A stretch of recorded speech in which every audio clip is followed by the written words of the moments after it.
Are the mics working? Dude, oh my god, this is so botched.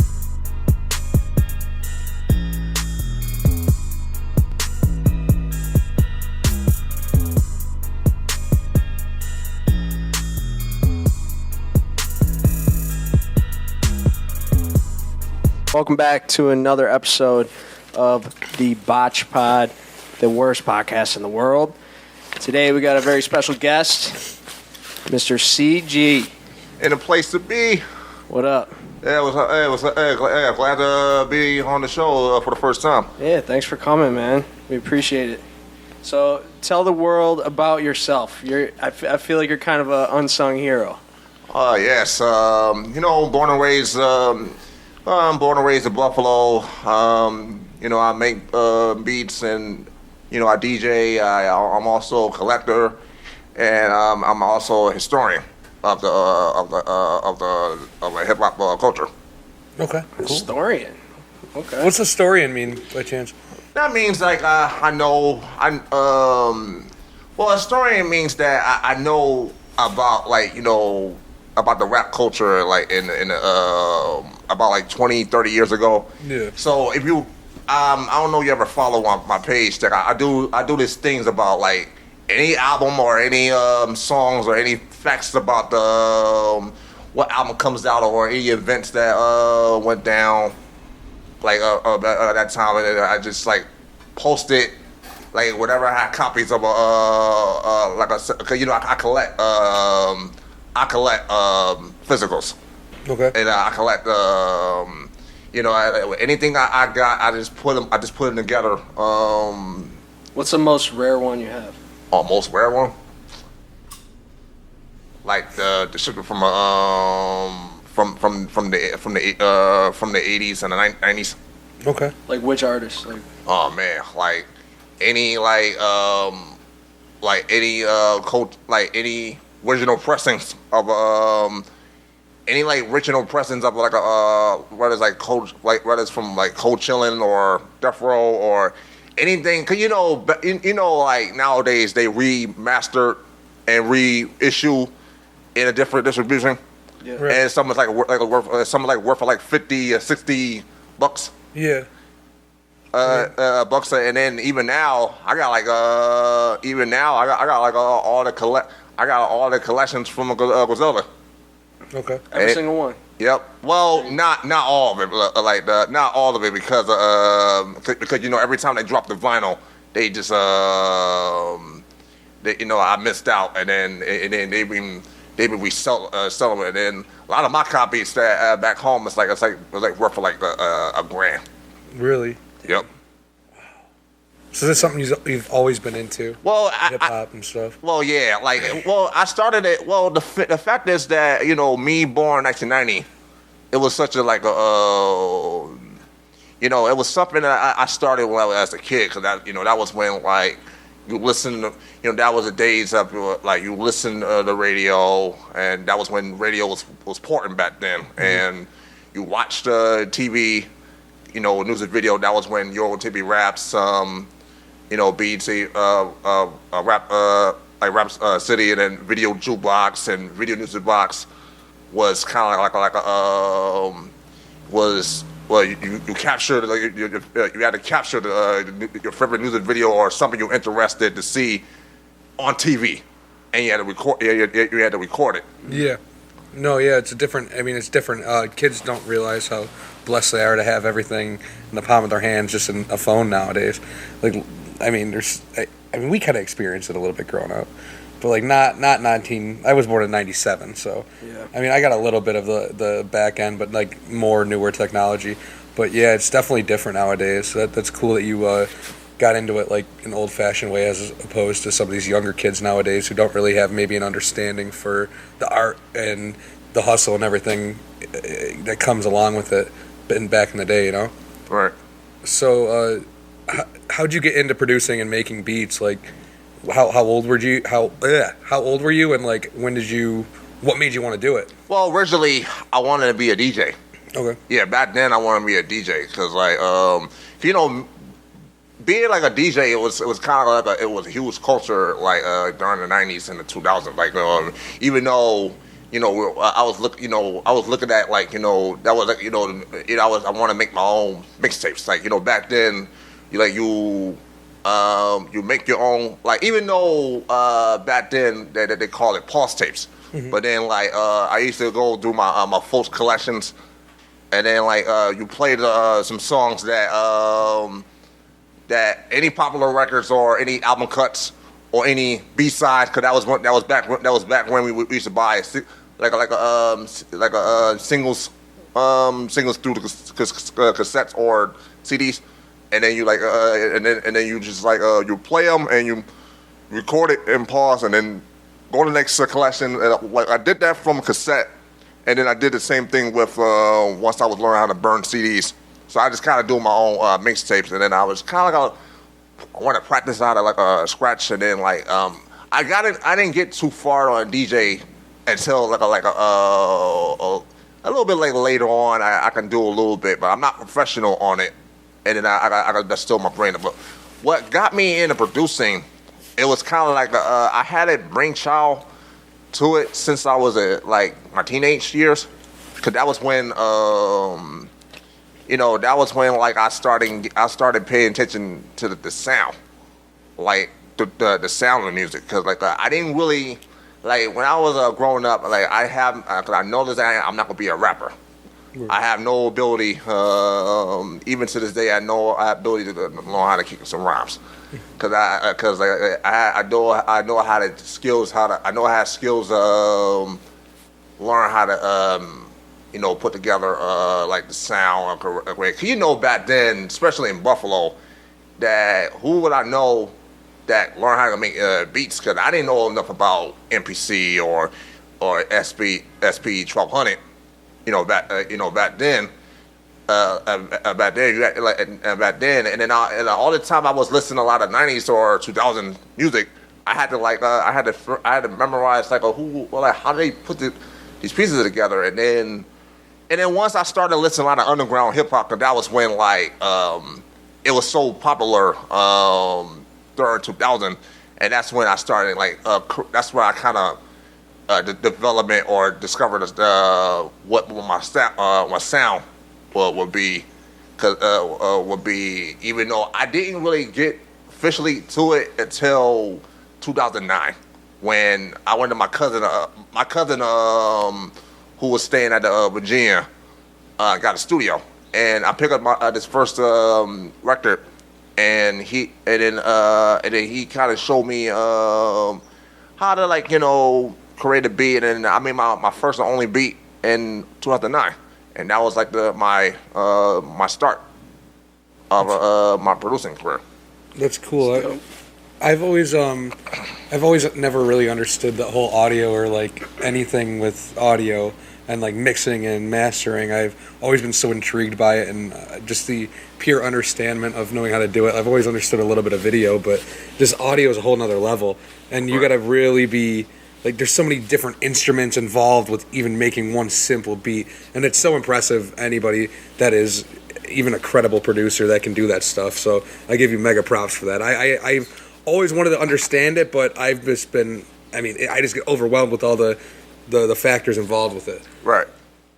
So I'm going to read off a list of some of the credits you got here. And I want you to tell me your favorite off this list. All right. Broadway Joe's, Westside Gunn, Mission Accomplished, Benny the Butcher, Armani Caesar, Westside Gunn. Against the Grain, Jay Skis, Flea Lord, Conway the Machine. Which one is your favorite off those three? Broadway Joe's by Westside Gunn. That's probably the biggest one, right? Well, yeah, and that was considered like a ring. That was considered my kickoff of that was considered a kickoff of that. That was considered a kickoff of that I did. That was considered a kickoff of I did. my career. Yeah. Because- When did you make that? I made that. Well, even though we're in June, like I made that. Like the funny thing about that, like even though like I said, I made it in June and like June 2019. Okay. Even though like that was like this, we're almost towards like 3 years. So yeah, I made it like 3 years ago, and that was like at the time when like the week when Benny put together was about to drop the Plugs I Met, the first one. The beat was created like the day before it was about to release. Okay. And about to release, and then I have no plans on sending the joint until like around the time that he put out the first Fly Out the Awesome Guy tape, because we had because he was in town. He was in town. Had a release like day party, and that was and then I talked to him like yo, I got some I'm gonna send like yo, send them through. And I sent in the pack the next day, and then he reached out to me. And he chose what you want, and then and mind you, I was in the middle playing my game, of course I'm a gamer myself. Yeah. And then I seen so he chose what he chose, and it just just leave it to be, and I don't want to think about it. I don't want to think about it for quite a while. Because at that time, I was kind of not. I wasn't even on the creative mode during that period, because I was kind of a little frustrated. I was kind of a little on the because I was kind of a little frustrated point of my life in a career, and I said this before. I said it again. I was kind of I got kicked, and the week that I submitted or sent the pack of that, I got kicked out of a venue, which I was scheduled to do a gig, and then I didn't even get a chance to do it. It did kind of shut. It almost kind of shut my career and down, and it kind of brought And then I wasn't even on my radar at this point.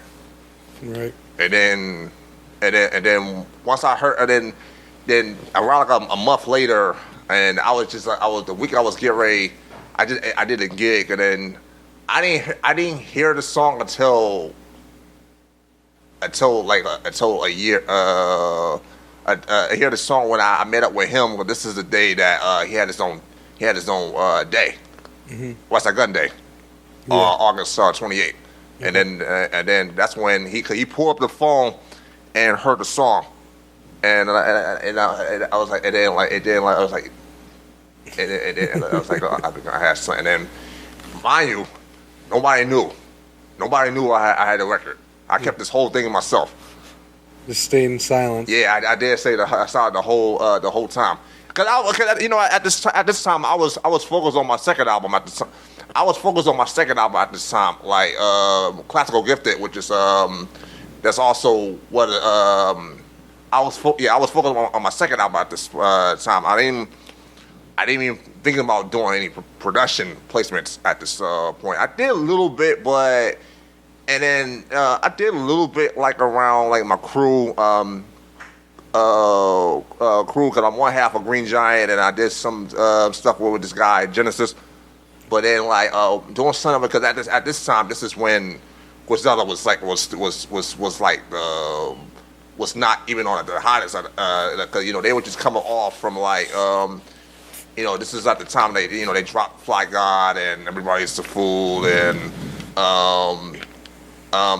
Benny just brought out Tenant Talk 3, and then West put out the Blind Tell, and then also the merch, and then It was just mostly just three at this time, and even like when West and Benny got a management deal, they was in the office around during when the song was song was sitting in the chamber during that period. Okay. And nobody knew until I found out until like I found out August, and then the world didn't knew until October. Right. So you had to sit on it for a little bit. Well, yeah, and then I didn't know that he was doing another project until like October. Well, he announced it around October, and around like October, and then the moment when the day that Benny had his the day he had his Benny had his show, the Plugs I Met. This is when he was pushing the Plugs I Met tour. And he had his, it was the last show of the tour in Buffalo. The day that he had a show, Wes post the track list of the Hitler's 7, and that's when I saw the name. And mind you, I was at work. Yeah. I was because I was working a job at the time. Right.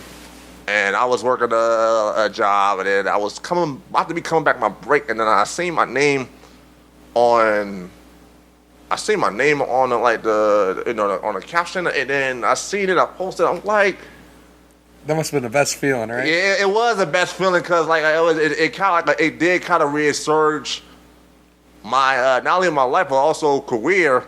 And I was just about to walk off, and then, like I was going to celebrate because it was a Halloween weekend. Yeah, it was a Halloween weekend, and then I was going, okay, I'm gonna wait till, and then it officially dropped like on November, and that kind of like it was the beat was the best, and then and the roll, and that's when I had a rollout for my second album at this time, and all this was like a pre-pandemic. By the way, yep. All this is like a pre-pandemic, and then that was like kind of the best rollout that I kind of experienced, from being on the director and also doing my second album at the time.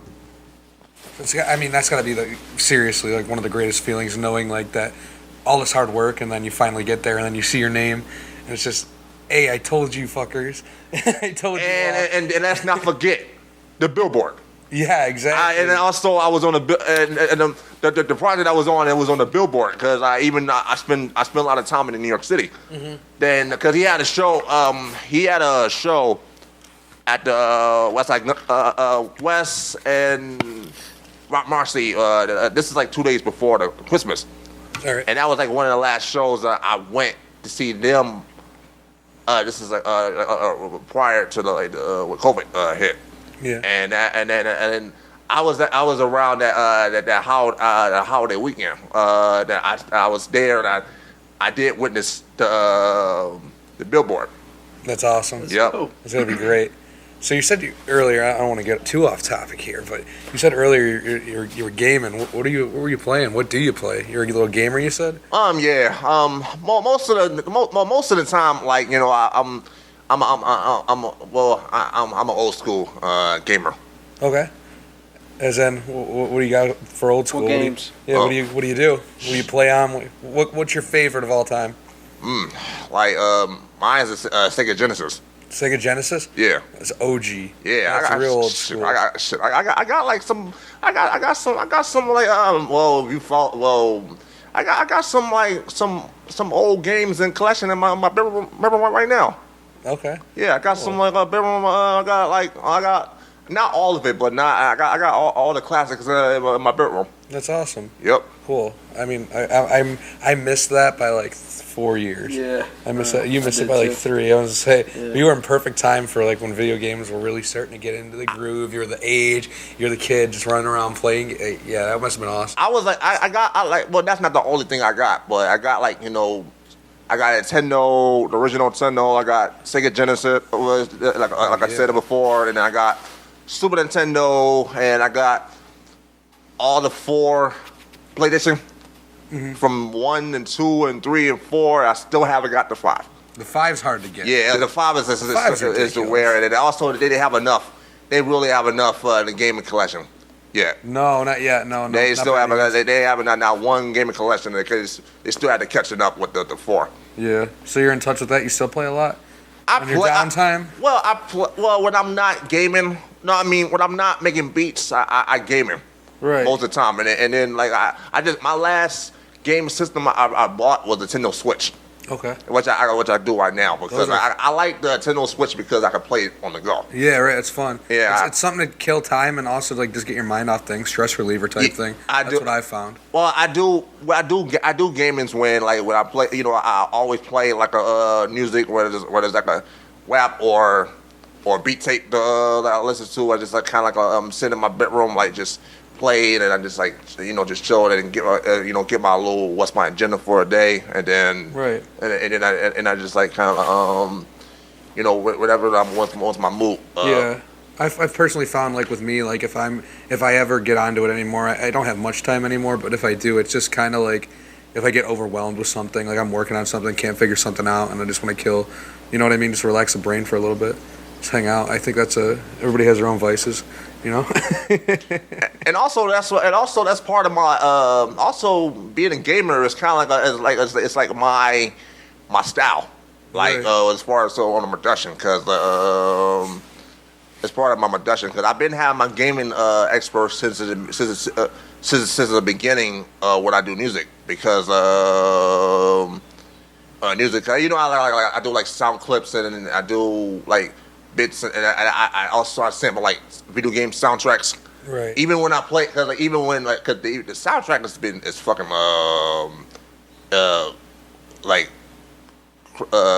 killer. Even though I tried like killer, remember back then like on the Sega Genesis or Super Nintendo era when you go to options and you played they had those music soundtrack tests and you try like you press whether it's an A or a B or whatever the button, and you try to make it beat. I was kind of practicing that. I was trying to practice that, and then that's when like and that's like the I had that in mind since I was a kid, but then like once I got a little older, I was like and then and I started like downloading like some of the soundtrack. Like I can rate this. I was gonna say that. Have you ever made a beat out of one? I did, and I did like I had this beat tape series called and you can check it out on my beat it's on my Bandcamp.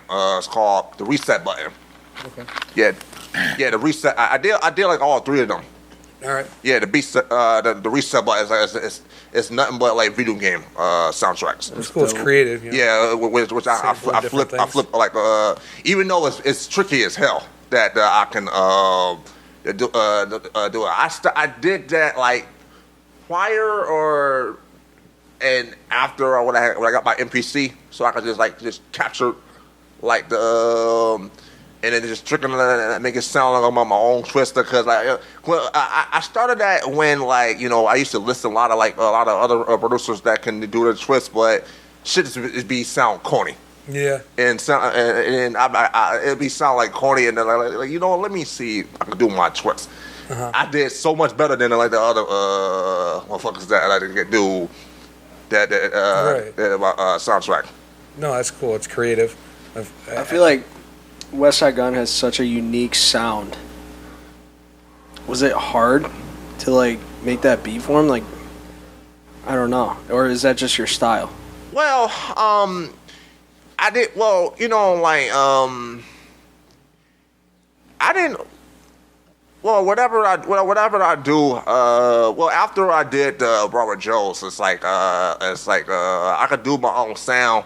But then every now and then like he want to hear something something else what I got because people don't really know that like I make like 20-30 beats a day. Right. Like that's my kind of like 20-30 beats a day because he want to hear like something else that I could create because like the next time because my next time I The next time y'all ain't heard from him was the shit I did for the soundtrack for the Conflicted. Okay. The Mission Cosmic. Yeah. And that was sort of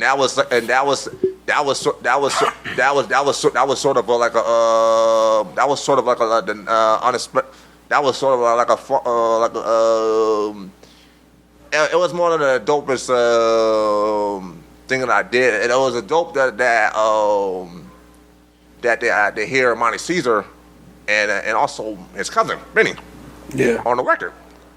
And that kind of, and that was like which I finally got a record with, because it also, let me jump it back. Like I knew these guys since I was like since late 2014, like because late 2014, and then I didn't start making music with them until like 2019.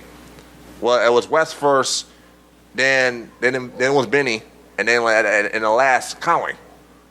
So I kind of like I had a lot of relationship with all three of them, but then like musically, it was just kind of like on some supporting. It was on some like supportingly.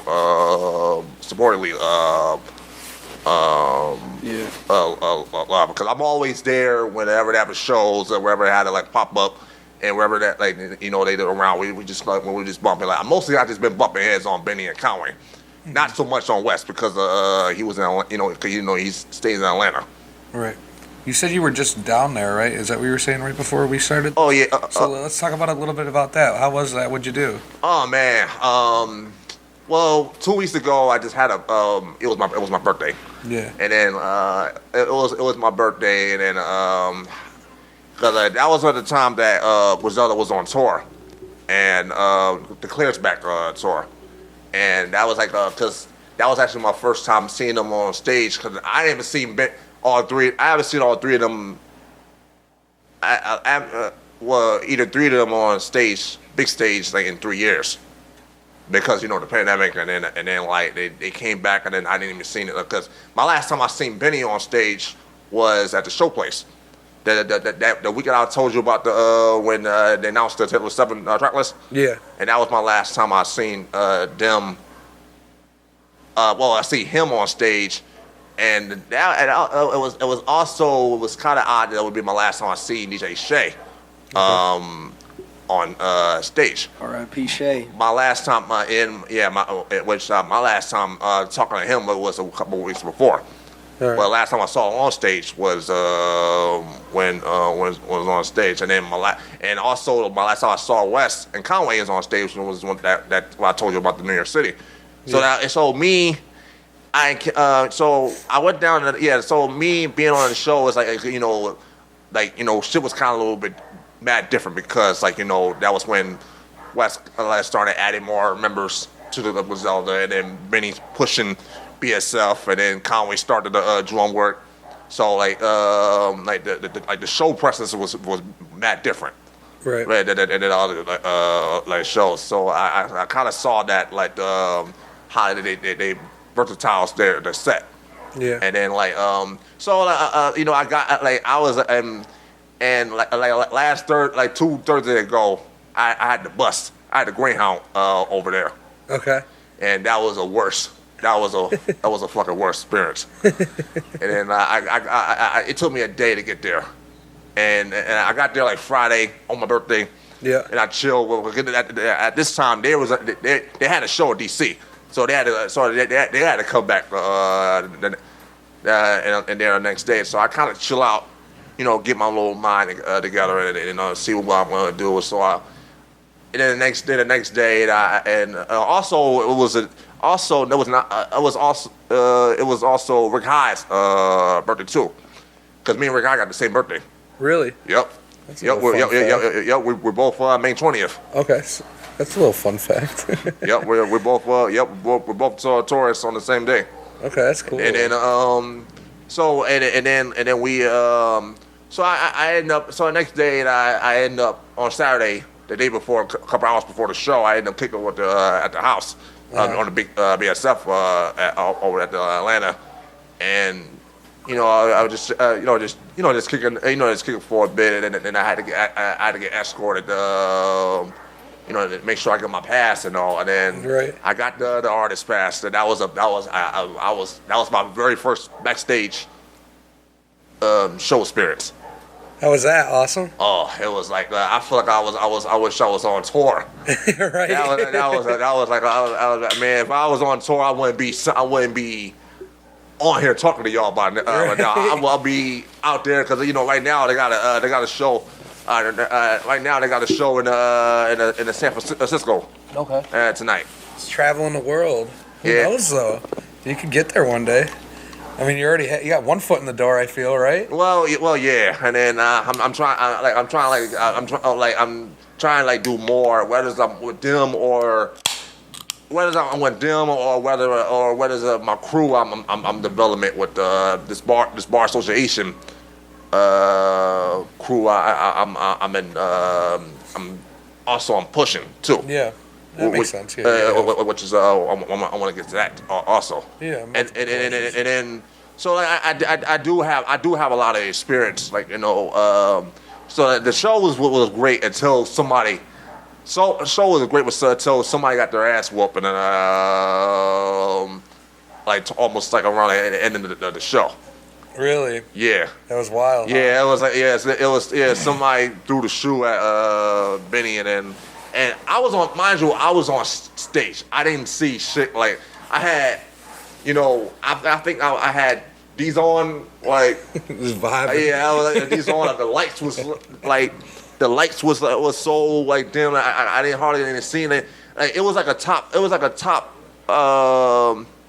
was basically like a top stick. Like it happened like on the top of the stage and top of the stage, and then it was just. Well, I mean, for a moment, I'm like, is they fighting or they wrestling? That's what I had. That's what I first had in my mind. It's like, are they fighting or wrestling? And then someone posted a clip of someone posted the clip of the. And then I was like, oh, they just stomped the nigga out, and then that's what the. And that was a great. And then also, I went down. It was just like the, you know, where all it went. Also, my fellow bar association, Big Steph. You know, like she from here, but also she basically in Atlanta now. Now I met up with her. You know, the kick of at the show. Yeah. And also I met up with them at the after party. Uh-huh. And Atlanta, and even though them clubs is like being banging. How was the after party? Yeah, let's get into that a little bit. Man, it was live. Like yeah? it was live. Like I hardly don't do much on clubbing. I'm not so heavy on the club scenes because even though I did grew up on that through my brothers who does a lot of promotion around here. Uh-huh. But me getting into that, and then I didn't. The only time I do club scenes or party when someone having a show, I'm not on a party, but like, you know, or whatever after party. But that was kind of like it's kind of limited. And also it's my birthday weekend, so I had a fun into that. That's and awesome. afterwards, I just kind of kicked back the next day before I had to ride back to Buffalo. Yeah, that's cool. That sounds like a good time, man. I want to do that. I want to go backstage and then go to the after party, hit the clubs. That's got to be addicting, though. Yeah. You don't want to leave, right? It's got to be. It's quite the lifestyle they live, isn't it? It's got to be tiring though too. I know. After a while. I don't know. You know, you think you'd ever get tired of it if you were living that, or are you made for that? You know what I mean? I didn't. Well, I'm just getting started. Right. But even though for a while, but it's gonna get tired like a couple years later. It definitely does. Like especially like if the fans you know trying to like outward you or whatever you know you're feeling as after like 12 or 20 tour dates you're going to be feeling some type of way. Mm-hmm. like because I'm in the point now that I'm trying to have that same experience on me getting to doing a show out there, and same as New York City or any other cities. Yeah, those big cities, man. You just travel in the world. Like, I couldn't imagine. And also me doing records with them. I got fans. Yeah, right. Out there too. So it's like I do beach shows too. Like Oh, you do? Yeah, I Touch do. on that a little bit. Though. Yeah. I do beach shows too. So like I started like once I got my MPC like 6 years ago, I started doing like the beach shows, like beach shows, like I play them and then like I walk on the stage. I haven't done it that much. Like I'm aware when it comes to do a beach show, but then like that was kind of my experience, and I'm trying to like get into more like outside from here. That's where kind of where my mission is at. Yeah. Because it's like now I got because me I have records with them, and then also I have other shit I did. So I just want I want to that kind of that kind of a little bit like test like to see what would if me and my crew and would do if whether I'm doing an MPC or my ones and twos. You enjoy doing different stuff like that outside of the box. Like, are you somebody that's like focused on one straight, or do you like to have multiple avenues of different creativity? Like, you know what I mean? Like, do you focus on different things outside of just strictly? I don't even know how to put it. Making beats. Yeah, making beats or stuff like that. I think that's interesting. So, like, do you have anything else that you like to do? Like, or do you want to do future plans? Well, basically, like when I'm basically what I do is that like just being creative, like because I mean I have no me doing this music shit. I never saw the future update, but then it kind of went once after like I was kind of going through a tough period, like me going through a paranoia of my gun pointing, and then losing my father in around the late 2000s. Yeah. And then and also the music at the time was kind of like it was kind of like music at the time was such a weird time, and it was a weird and worse like time. So that was kind of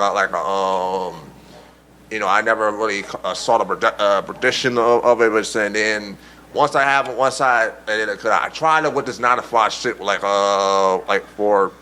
since 2011, and then that kind of I never I kind of considered doing this music as a plan B.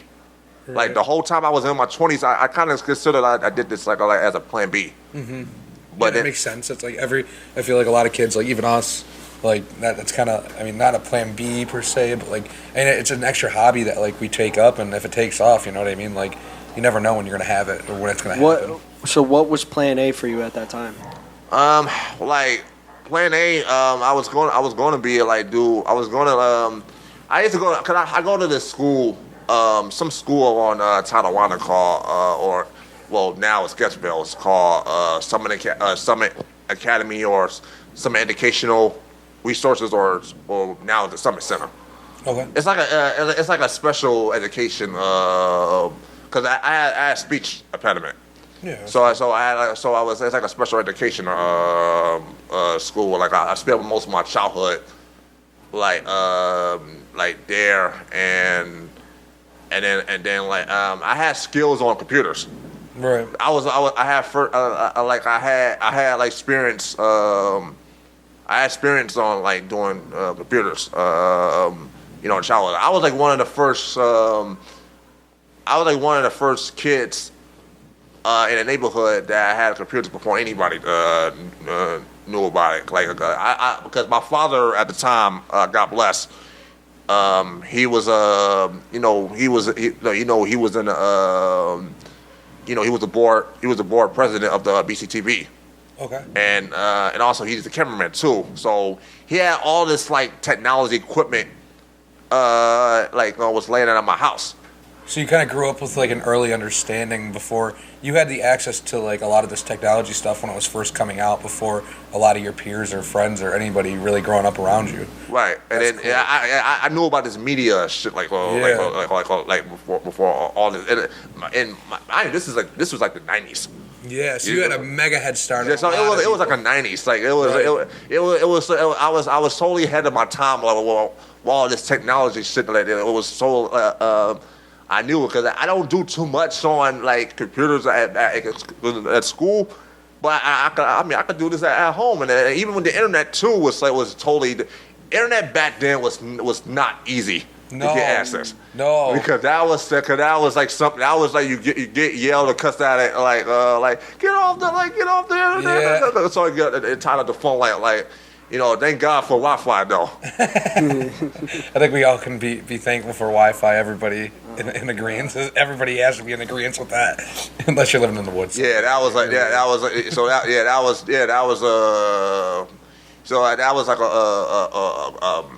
So I was already I already knew about the desktop and anything. That's awesome that you had that anything like that. So when I was in school, I wanted to do data entry.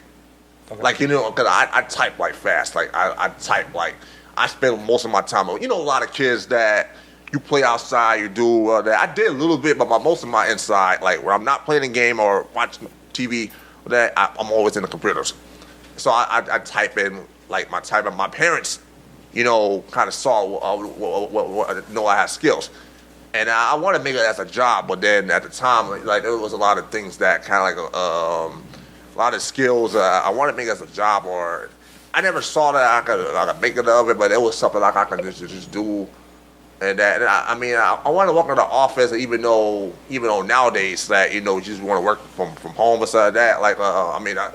That's something I can do. And even though, but it's a lot of it takes a lot of steps to that. So I never really so I was kind of consider my plan A before I started working like working on other jobs, but then working on other jobs, and then I tried to work on other jobs, but then at the time I was getting rejected. Like I was getting because I didn't have no, because you gotta have a high school, because I didn't come from no high school discrepancy growing up. Because there was some ways that I had to prove. So I always get I did work on a job, but then I've always felt I need more. And then that's when it comes across the music, that was kind of like that always had been kind of like a plan B. Like I always kind of put it aside for me doing it since while I was working. I was working at a restaurant by this point, and that was I spend most of my time just I had skills on work on my job, and then I kind of got a little bit overwhelming, just cover a lot of stuff and doing and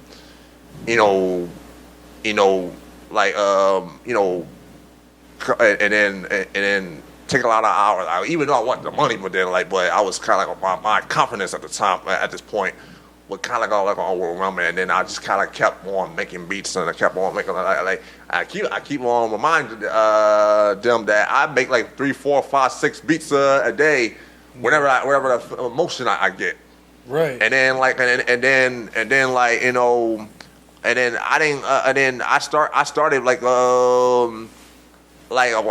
I got hired my job in 2011. The same time I brought my first check and bought the software.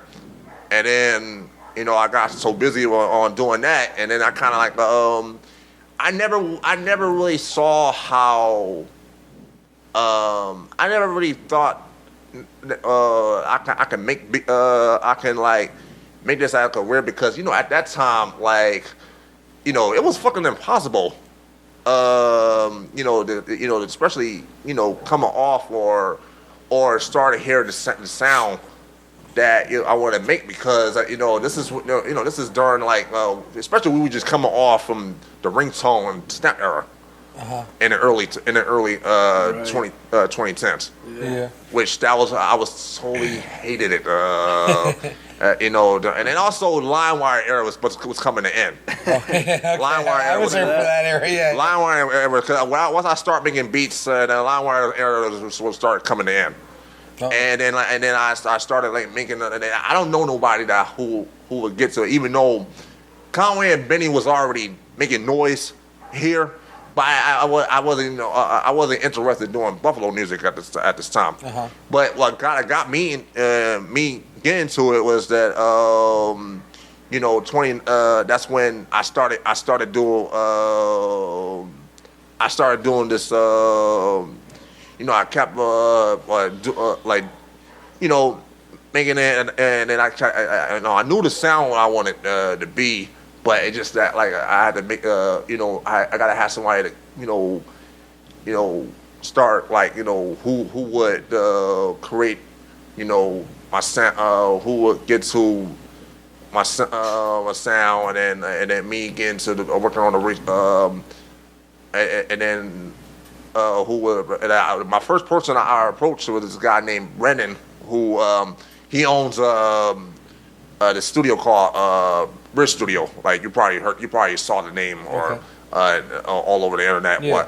But he was running this crew individual. I met him at the record theater, and like I kind of like we was talking about music and all, and then and then he kind of approached me. We was kind of approaching me about some show at Broadway Joe's. Now I was there when Broadway Joe's was still active. This is like 2014, by the way. This is like 2014. Like I didn't start going around and seeing, because I didn't start going around and seeing Buffalo scene until like 2014. I kept myself beats doing myself until like I started going public, because I wasn't ashamed myself that like that would get. And I was at the time that Griselda was like, West knew that he wanted to make that sound that with that. I was kind of related to him that he wanted to get to the whole boom bap sound. 'Cause I was already doing it, and I needed somebody who was in the same radar as me. And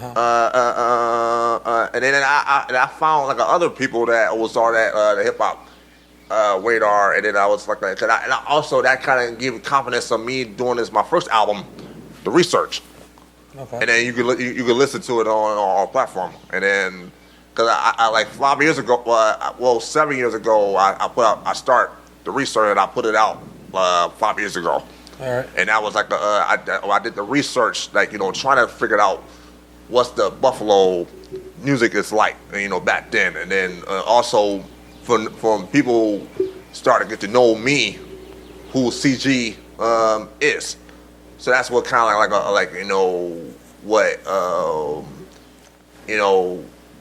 what considered a plan B. Once it took off, the further I kind of go, a lot of the further I go, the lot creative I can get. Definitely. So, what's your end goal in all this? What do you want to really accomplish? And if you could name one goal that everything you've wanted to achieve somehow, that one that just sticks out to you that you're working towards, but you haven't quite got there yet. I just have my own. Just have a decent property, or just have a decent property, and then make sure that people knew who I was, and then who I was, and then make it best for music. They can be make it best music they can be. You ever had a dream, somebody who you wanted to produce artist. for? Yeah, Dream artist. I was gonna say that. Man, my dream artist, man, if Fife Dog would still be alive, I would produce the group. Okay. I produced the whole Tribe Called Quest the group. Right. Yeah, that was because that was that was actually my peers growing up. It's like that was actually my peers growing up. Is listening to So that's right around your time. listen to them. It was for Tip. Jay Dilla would not be exist. Right. Because that was actually kind of like because after the third album, like Dilla was kind of came in the foot in the door when like the fourth album, and then that's when the Uma, because he was part of the Uma production at the team at the time, and that's what kind of like I kind of like got the whole sound, and that it just kind of like irks my ears. it was just like as a kid I was like the whole like jazz, because that was actually my sound. It's like an old jazz creative, unique. That's what kind of what my style is. Like it's more unique. Something different. It's not like the same 808 hitting over and over like other. That's what basically what I could go a little bit grittier, and I could go a little bit like a contemporary sound, but unique has been part of my style since day one. Being unique is special because if you're like everybody else, especially in music, it's eventually going to die off type thing. And when it's hard to make it. It's so hard. I mean, like, I don't really know. Like I said in the very beginning, like, I don't know much about this, and there's a reason for that. But, like, I just feel like a lot of these producers nowadays that are, no shade against them, like, they've done well, but it's just the same. Like, you can't really distinguish a certain people from, you know what I mean? You know what I'm saying? Like, you can't distinguish a difference between each other. Obviously, there's always something, but I don't know. I feel like it's all kind of the same sound, and stepping outside of your box and doing your own lane thing is kind of cool, in my opinion, at least. I like that. Definitely. I don't know. I would disagree, but really, I feel like it's up to the artist, right? Isn't it? Well, doesn't yeah. the artist choose the beat that they want? Even back then and even now, it's not easy.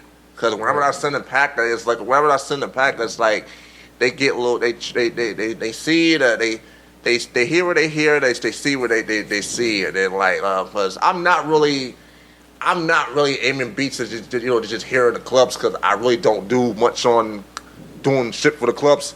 I just doing shit for for the other club and love and culture.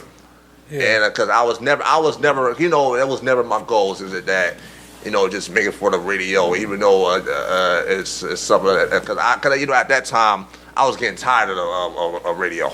Yeah. I was totally like, because once I totally like first like tuned out of the radio, because it was playing the same shit, and then and I didn't that was never my goal back then, because and then just make shit up for the radio. I just make, a lot of my beats is just it just makes something that it just makes something that just something to bob your head to it. Also, a lot of my beats is considered like something that you just want to like just chill out for a day, and then wherever you at home or whether you at like on your regular day basic, and then like you just want to like not dance around, or something you want to smoke or drink or wherever you want to spend. Like I just put out this new record, like this new beat tape I just put out, named called Soul Garden Volume 1. It's me and this guy, Lamont J Music. It's very totally different than my other beat tapes.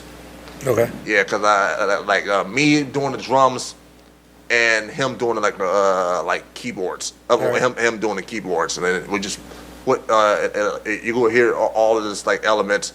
It's like I just put it out like almost like 2 weeks ago. All right. And now it's out on all platforms. And then I heard it. It's definitely like some mellow type shit. Yeah, it was. Sure. It was totally like it was totally like a little bit different than my other beat tapes, and it was kind of other beat tapes. I do myself, and now I'm working with other producers. It was kind of like same thing. I got one that I'm working on right now.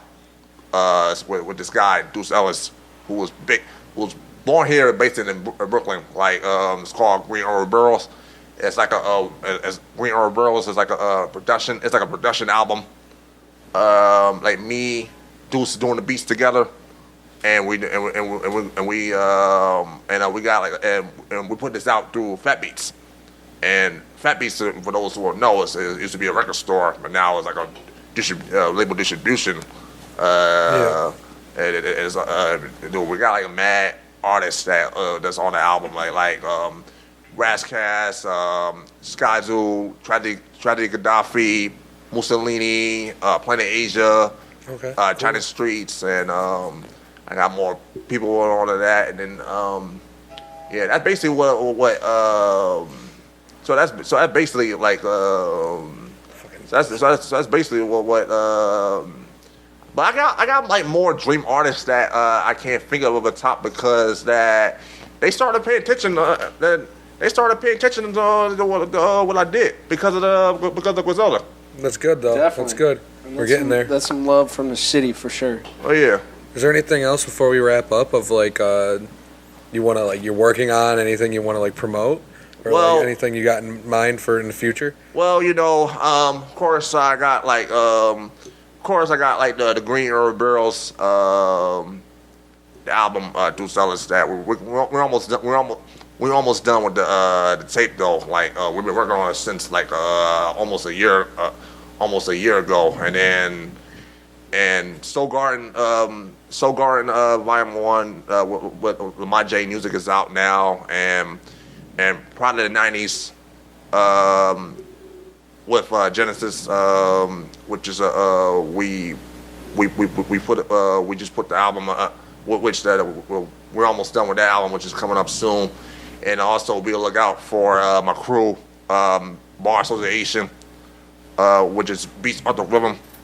It consists of myself, Fritz Giant, which we're Green Giant ourselves, Genesis. It's like Genesis is like it's GENECITS.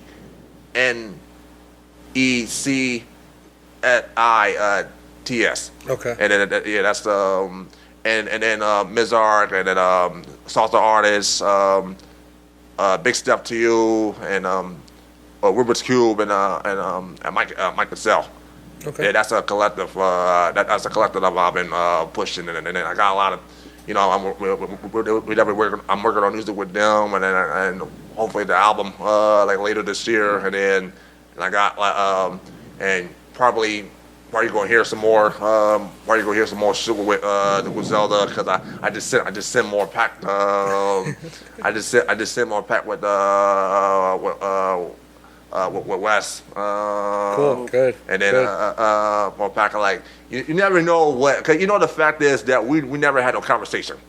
Right. We never had no conversation about what we're doing, like, cause whatever we got going on, like whether it's like for himself or he's curating. That's how the Muhammad joint came together. Okay. And then like you never know whether because you never know it's gonna be hearing from Monty Caesar, Stove God Cooks, Rome Street, or himself, because he had something on the way. So because whether I'm on, I'm not. No, And that's basically I got all the stuff that I'm in works. Like brothers just keep on creative. Yeah, it's good. Keep on Sure. creating. We wish you the Alright. best of luck. Yeah, for sure. We appreciate your time, man. And if you guys ever need a beat, we're gonna put his Instagram down in the description. All the links in the Make sure you hit description. him up. You know what to do. CG, Fools. we appreciate it, brother. Thank you, man. Appreciate Nice it. talking to you. Thank you. Thank you guys for tuning in. Like, comment, subscribe. Otherwise, you're a bitch. You fucking jerk.